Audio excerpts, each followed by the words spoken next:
There is only love, period. I believe that completely.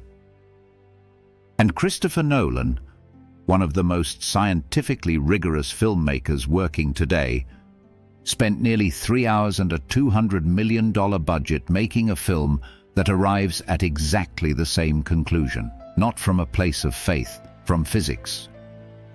Welcome to Ascend and Awaken, timeless wisdom for awakening and inner peace. So, what is Interstellar really about? On the surface, Interstellar is a science fiction film about astronauts traveling through a wormhole near Saturn to find a new home for humanity as Earth dies. But that is not what Interstellar is about. Interstellar is about one question: is love real? Not real as in emotionally meaningful. Real as in, does love have actual substance? Does it exist as a force in the universe the same way gravity does?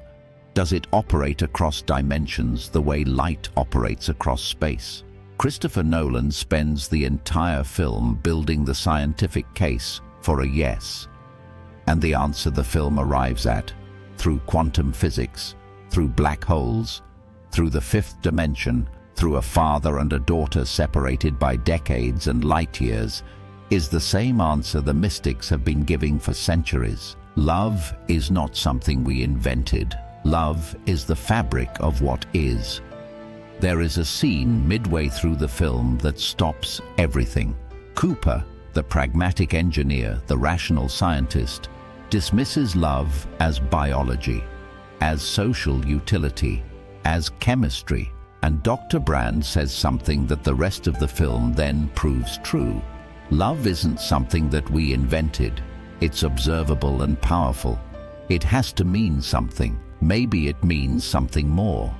Something we can't yet understand. Maybe it's some evidence, some artifact of a higher dimension that we can't consciously perceive. And then she says the line that is the spiritual heart of the entire film.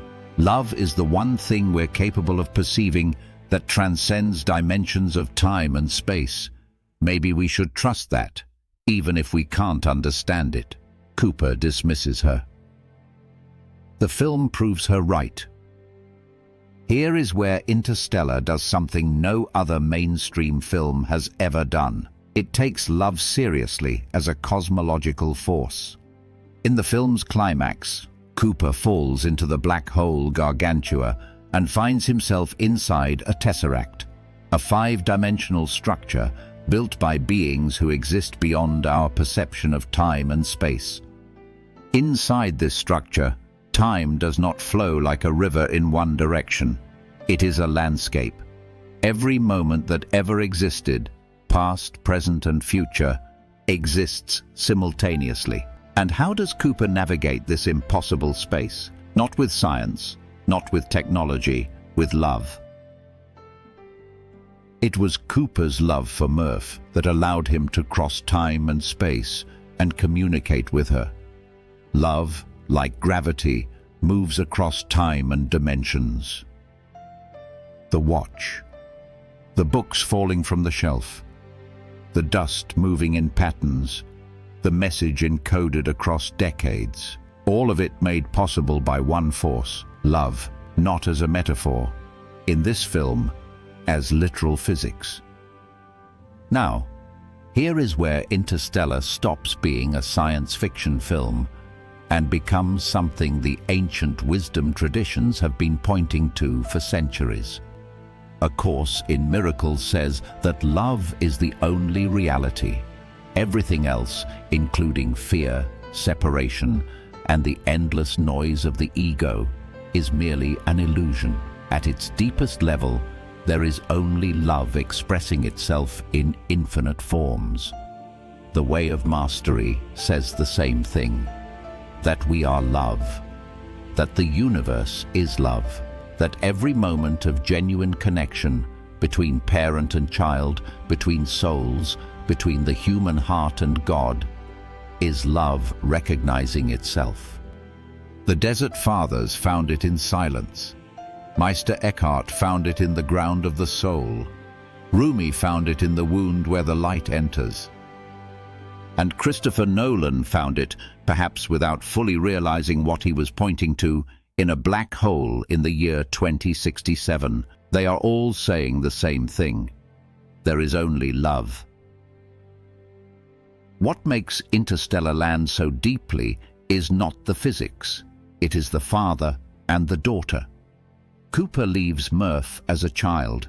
He watches her grow old through video messages while he barely ages. He misses her entire life.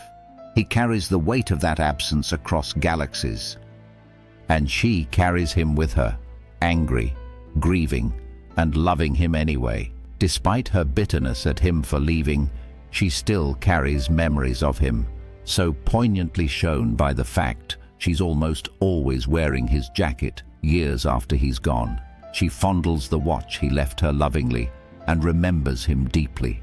That love, stubborn, persistent, surviving abandonment and time and distance, becomes the literal mechanism of humanity's salvation. Not a rocket, not a formula, not a plan. A father's love for his daughter encoded in the ticking of a watch. This is what the mystics mean when they say love is the only force that is real, not the warm feeling, not the sentiment. The love that holds on even when it has every reason to let go. The love that reaches across impossible distances. The love that was there before you were born and will be there long after the stars go dark. At the end of the film, Cooper finds Murph, now ancient and dying, and holds her hand, and she says, "Nobody believed me, but I knew you'd come back, because my dad promised me." Trust. Across time, across dimensions, across every rational reason to give up. That is not science fiction. That is faith. That is what love actually is when it operates at its fullest. Interstellar is Christopher Nolan's way of saying, in the language of physics, black holes and wormholes, what spiritual traditions have always expressed in the language of prayer, silence, and surrender.